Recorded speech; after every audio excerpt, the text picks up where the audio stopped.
Saudara, pertarungan koalisi raksasa atau koalisi gemuk versus koalisi kurus Pilkada di Kabupaten Bangkalan tahun 2024 sudah dimulai. Pertarungan gagasan, tarung pemikiran, visi misi yang konkret, tidak ngapusi apalagi mengibuli, itu yang ditunggu oleh masyarakat di Kabupaten Bangkalan. Namun hingga sampai saat ini kita semua masih belum mendengar bagaimana gagasan serta visi misi yang ditawarkan dan disuguhkan terhadap masyarakat di Kabupaten Bangkalan menjelang Pilkada tahun 2024 ini. Tamu 0% Podcast kali ini adalah calon Bupati Kabupaten Bangkalan. Beliau adalah Haji Matur Husairi. Langsung saja saya sapa. Selamat datang di 0% Podcast, Pak Matur. Terima kasih Mas Badrus. Ini podcast keberapa kali ya? 3 atau 4 kalinya kita di 0%. Selamat pagi, terima kasih sekali lagi. Terima kasih kembali Pak Matur sudah berkenan hadir meluangkan waktu untuk berbincang di 0% Podcast. Banyak yang ingin saya tanyakan nanti Pak Matur. Cuman di awal melihat pasca putusan MK, dinamika politik tanah air ini berubah total. Begitu Pak Matur, sehingga Pak Matur bisa, kalau bahasa saya itu, meroket begitu ya, untuk mencalonkan diri, direkomendasikan oleh P3 begitu. Akan tapi banyak seliuran kabar di tengah masyarakat, adanya Pak Matur sebagai calon bupati dari P3 ini hanya calon bayangan saja, Pak. Pelengkap untuk menggugurkan kota kosong begitu. Ini bagaimana tanggapan Pak Matur soal hal ini? Baik, terima kasih Mas Badrus. Saya ulas kronologisnya dulu ya. Jenengan juga pengguna medsos dan pasti sedikit-sedikit mantau lah bagaimana statement saya, bagaimana gerakan saya. Saya lebih nyantai dengan rencana awal saya pasca tidak berkuasa lagi, tidak menjabat lagi di DPRD Provinsi Jawa Timur. Saya sudah menyiapkan bagaimana saya punya kesibukan agar saya tidak mengalami post power syndrome. Jadi saya beternak di kandang saya sendiri, saya enjoy di situ seharian ketika tidak ada kegiatan kantor saya di kandang yang di Desa Ujung Piring itu. Tidak ada niatan dari awal saya akan mencalonkan diri sebagai Bupati Bangkalan. Ya, malah saya pernah di salah satu podcast teman-teman KWB, saya menyampaikan bahwa menjadi kepala daerah ini khususnya di Bangkalan pekerjaannya tidak mudah, dengan seambrek persoalan, dengan sudah membudayanya korupsi, jual beli jabatan, kemudian bagaimana biaya pilkada ini nanti harus mengeluarkan dana puluhan, bahkan mungkin yang lebih wah itu mencapai 100 miliar. Okay. Apa yang bisa dilakukan dengan kondisi yang sudah babak belur di saat bertarung, kemudian dia menang, dan yang muncul di pikiran pemenang itu adalah bagaimana saya mengembalikan modal. Okay. Ini persoalan. Nah, kembali ke persoalan saya maju.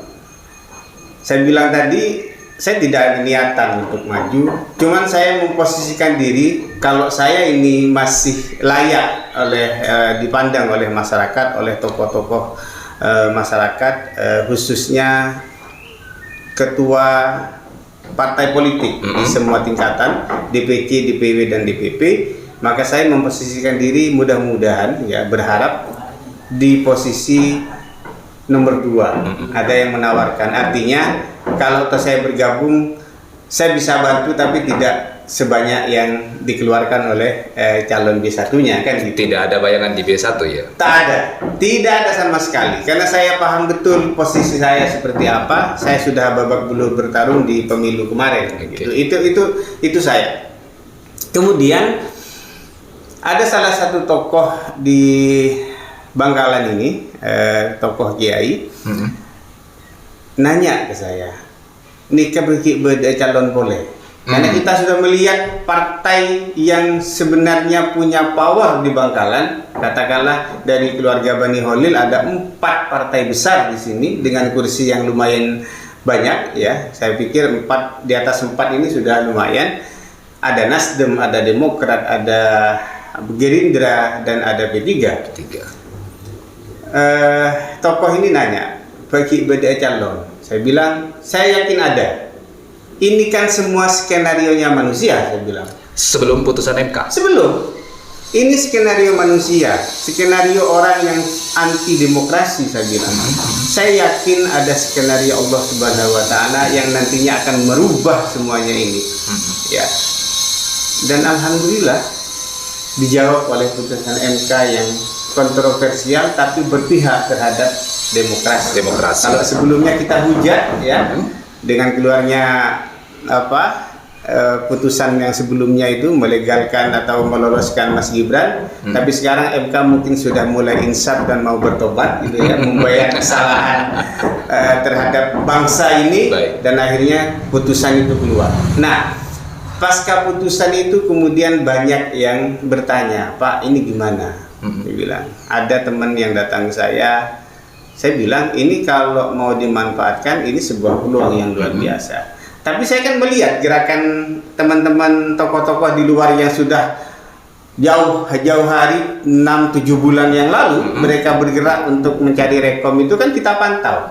Ini kok nggak nyampe-nyampe, ada apa kan gitu? Ada Imam di situ yang muncul, ada Hasbullah, kemudian ada Mas Jayus selaku perwakilan di AKD Bangkalan ya.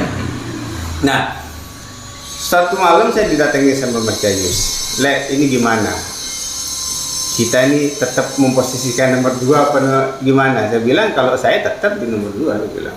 Tapi kalau komitmen kita dijaga, kalau saya diambil oleh tokoh atau calon bupati, sampean dukung saya. Dan kalau sampean yang diambil, saya pasti dukung sampean. Itu komitmennya. Nah, semakin kesini kok semakin nggak jelas ini putusan MK ini, peluang ini kok mau dibiarkan, gitu ya. Saya pantau pergerakan tokoh-tokoh ini ke Jakarta, bagaimana dia ke kanan, ke kiri, kemudian belum juga ada keputusan. Belum final juga belum ya? Final. Amin 2 itu ya Pak Mat? Amin 2. Amin 2 belum ada ini sama sekali? Belum. Nah, tapi saya ingin merunutnya itu sejak 2 minggu sebelumnya saya kemudian mencoba berkomunikasi. Jadi saya coba WA Wakil Ketua P3 Pak Mustafa Nur. Saya hanya WA, Assalamualaikum Pak Mustafa, izin silaturahim, saya ingin diskusi tentang Pilkada Bangkalan. Langsung beliau telepon.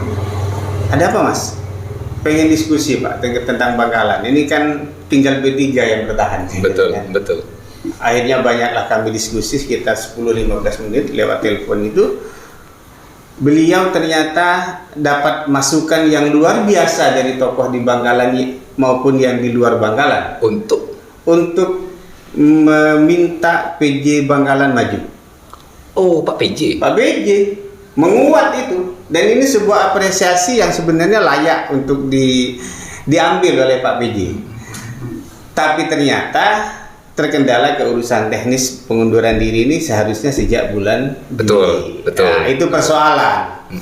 Tapi saya kan enggak ini, karena di akhir perbincangan saya dengan Pak Mustafa, Mas bantu saya push PJ. Karena Pak PJ ini ternyata kita diminta ngurus ke Mendagri, dia nggak mau. Karena urusan telat tadi itu kan. Betul. Akhirnya saya telepon Pak PJ Gubernur. Pak, ini gimana urusan pengunduran diri? Sudah telat Mas. Tapi kalau PJ Bangkalan ini mau maju, nggak apa-apa. Saya bantu untuk surat pengantar ke Mendagri. Tapi jangan minta saya untuk mensukseskan itu katanya. Oke Pak. 2 hari kemudian saya tegaskan ke Pak PJ, pertemuan kami di Hotel Elmi. Jadi kalau ada foto yang beredar itu pertemuan kami di Hotel Elmi sebelum keluarnya rekom. Sebelum keluarnya rekom, saya pertegas, Pak, kalau jenengan tidak berkenan maju, tolong sodorkan nama saya ke P3 dan Gelora. Saya minta gitu. Oke Mas, kita salaman, disodorkanlah nama saya. Kemudian saya WA lagi ke Pak Mustafa. Assalamualaikum Pak, izin jika Pak PJ belum dan tidak berkenan untuk dicalonkan di Pilkada, saya siap menerima mandat P3. Kayak gitu, langsung dijawab, oke, ini masukan yang bagus, kami akan bahas di Bapilu. Kronologisnya seperti itu. Jadi kabar yang berseliweran di masyarakat bahwa Pak Matur dan ke Klebun Jayus Salam ini bayangan itu kurang tidak benar begitu ya? Ya, yang mengasumsikan ini kan orang yang melek politik ya. Oke. Yang melek politik ini berapa persen? Kemudian kalau saya, masyarakat belum mewacanakan itu secara masif. Saya lihat ini ada orang yang khawatir dengan munculnya saya, kemudian disebarkan fitnah yang menurut saya nggak masuk lah. Fitnah kayak gini ini saya abaikan dan saya nggak ngerespon. Saya hanya menegaskan ketika saya ingin berangkat pendaftaran ke KPU, dan saya tegaskan lagi ketika konferensi pers di KPU. Itu Pak Matur juga menyampaikan di situ bahwa siapapun yang mengatakan pasangan kami ini adalah calon bayangan, kita akan jawab dengan kemenangan, dengan kemenangan. Cuman bagaimana bisa menang kalau menurut hemat saya nih? Koalisi raksasa ini Pak Matur. Ya. Versus koalisi kurus loh, hanya 4 partai di Pak Matur loh. Betul. Ukuran saya bagaimana bisa menang begitu? Ya, saya optimis karena saya punya yang maha kuasa.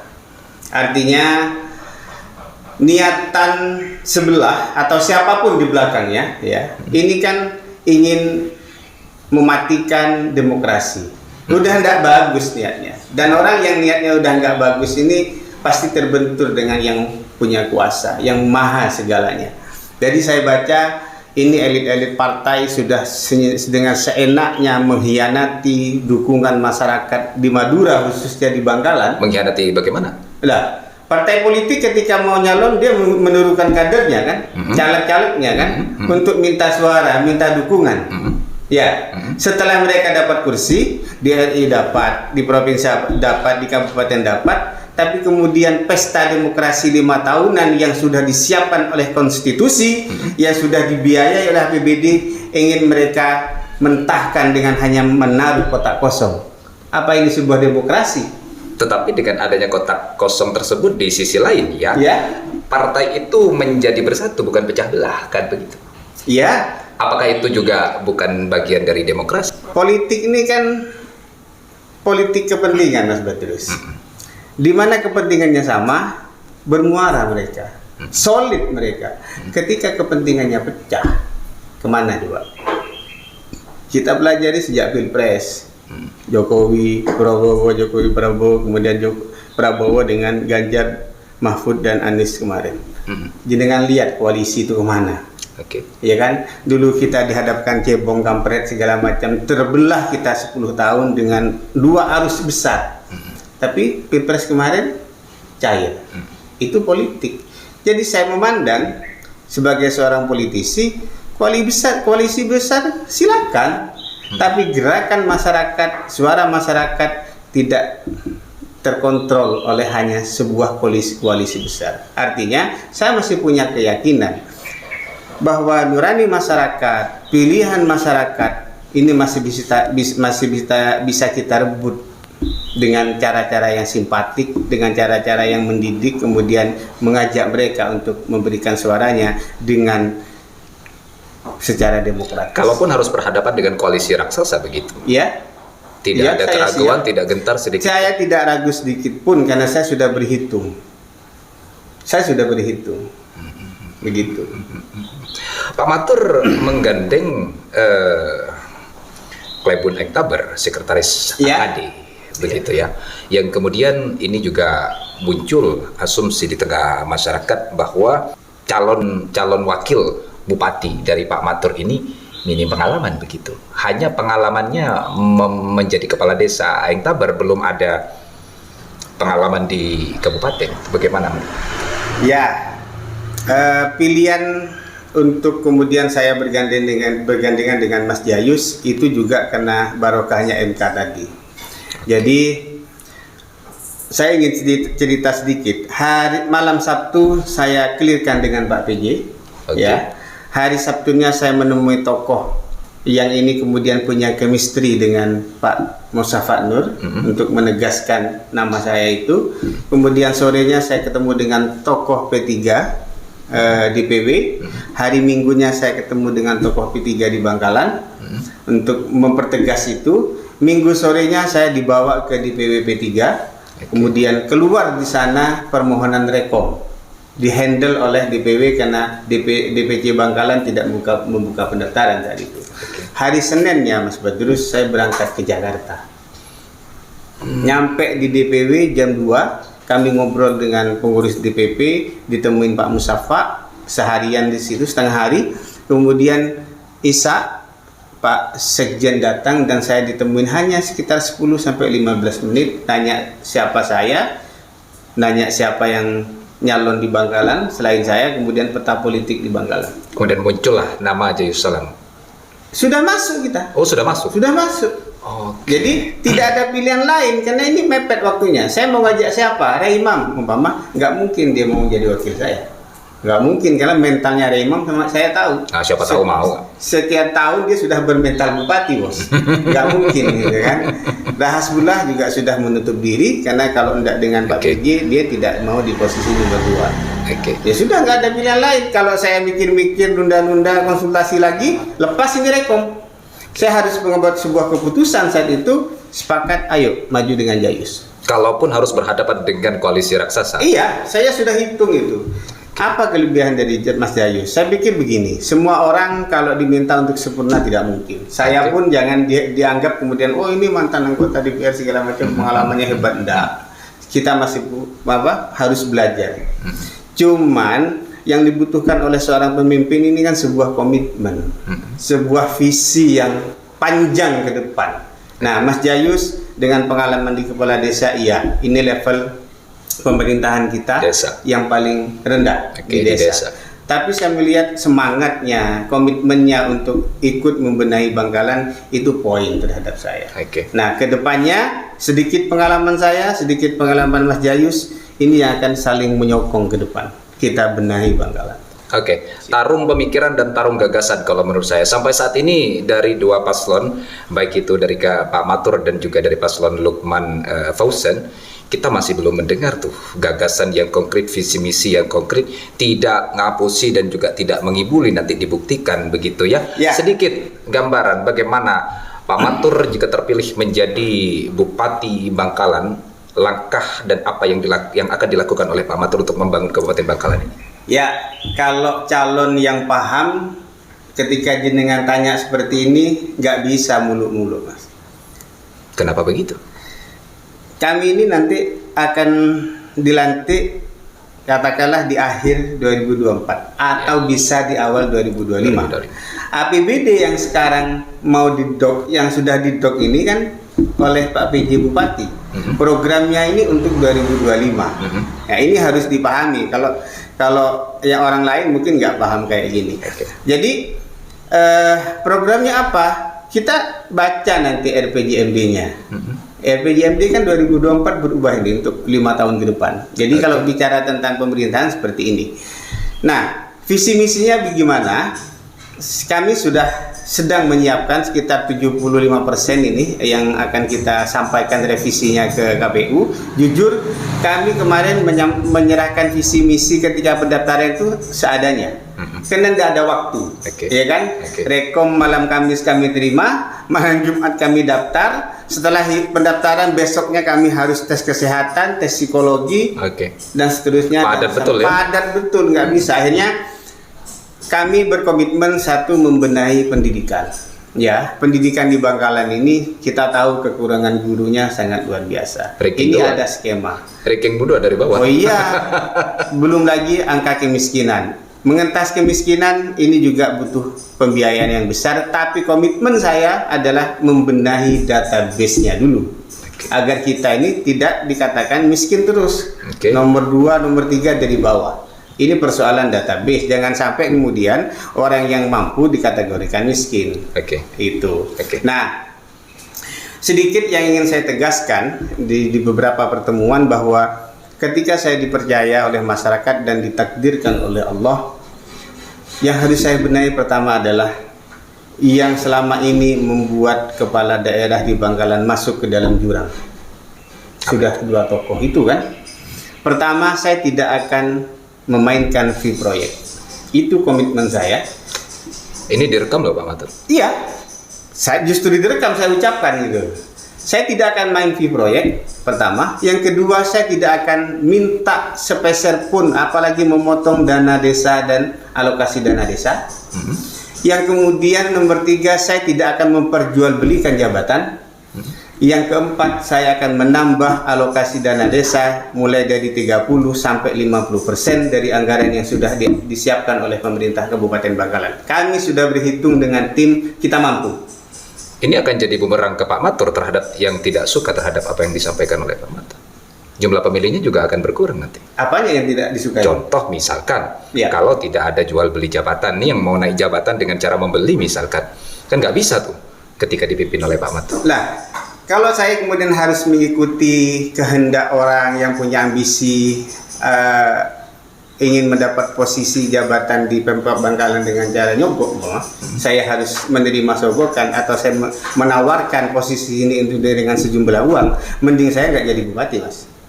Begitu ya. Lebih baik saya tidak menjadi bupati. Bagaimana dengan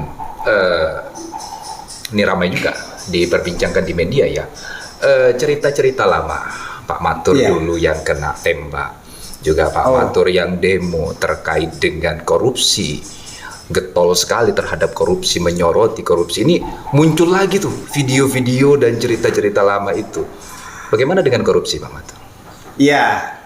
Misalkan nanti OPD ketahuan korupsi atau siapa begitu di bawah kepemimpinan Pak Matur. Ya, kita profesional. Memang kita kadang memahami bahwa ular itu selalu busuk dari kepala. Atau ikan itu busuknya dari kepala. Makanya saya ingin menawarkan konsep saya ketika memimpin, saya ingin menciptakan good and clean government. Jadi kalau ASN di Bangkalan, para pejabat eselon 1, 2 dan seterusnya itu ingin mendukung pemerintahan yang good and clean government, silakan kita jalan bersama. Yang nggak mau minggir. Saya nggak butuh orang yang bermental penjilat, saya nggak butuh mereka yang bermental penyuap. Kita ingin membangun Bangkalan dengan penuh martabat. Ini saya sampaikan resiko, kata Mas Badrus, nggak apa-apa. Saya begini adanya. Makanya saya tegaskan, kalau niat baik saya ini tidak akan didukung oleh masyarakat, silakan. Dan saya siap untuk tidak jadi bupati. Begitu. Dan sebelum podcast ini ditutup, saya ingin meminta apa yang penting Pak Matur untuk didengarkan oleh seluruh masyarakat di Kabupaten Bangkalan menjelang Pilkada tahun 2024. Iya, saya ingin menyampaikan, pertama, masyarakat harus lebih jeli lagi, baca track recordnya, banyaklah bertanya ke sekeliling, ke kenalan siapa saya, siapa calon satunya, karena orang itu akan terbaca track recordnya, sepak terjangnya, dan kontribusinya terhadap masyarakat. Saya tidak mengaku yang lebih baik, tapi komitmen saya untuk berbenah, untuk memperbaiki Kabupaten Bangkalan, tidak ada tawar-tawar lagi. Dan sekali lagi saya tegaskan bahwa ada isu bahkan fitnah di luaran saya ini adalah calon bayangan atau dayang-dayang. Saya tidak akan mempertaruhkan reputasi, integritas yang saya bangun puluhan tahun di Bangkalan ini hanya dengan sebuah jabatan yang dikategorikan sebagai calon bayangan atau dayang-dayang. Saya akan tampil apa adanya, saya akan menyampaikan komitmen dan visi misi program kerja saya nanti ketika kampanye, ketika debat di KPU. Itu saja, mohon dukungannya, mohon doanya, dan mudah-mudahan masyarakat masih punya naluri untuk memberikan suara kepada siapapun yang disukai, siapapun yang digandrungi di antara dua calon yang ada. Terima kasih. Baik, luar biasa sekali. Terima kasih teman-teman semuanya yang sudah menonton podcast ini. Mari kita kawal ya pilkada di Kabupaten Bangkalan ini dengan aman, damai, riang, gembira. Kita harus begitu berpolitik dengan happy, santun, menang kalah bermartabat. Baik, luar biasa sekali. Terima kasih, sampai jumpa di podcast berikutnya. Terima kasih Pak Matur, sehat, sukses. Amin.